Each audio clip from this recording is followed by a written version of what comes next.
Fundraising.dk er en virksomhed, der beskæftiger sig med fundraising og projektudvikling. Vi har kontor i øst og vest, i Silkeborg og i København, og dækker på den måde hele Danmark.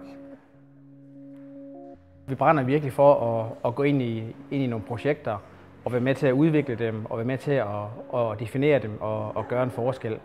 Og det er jo lige meget, om vi søger midler til en lokal fodboldklubs eller idrætsforenings faciliteter, en idrætshal eller en kunstgræsbane, eller om det er de større kulturaktører, hvor vi søger om meget store millionbevillinger.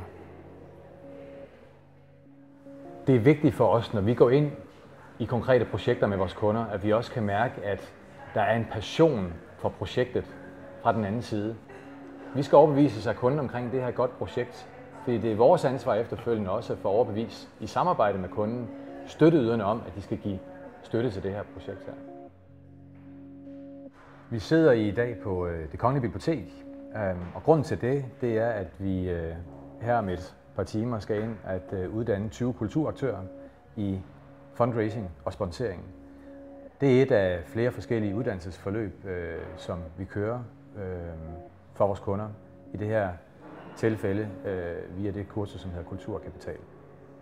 Siden vi startede Fundraising.dk har vi hentet over 150 millioner kroner hjem til spændende udviklingsprojekter.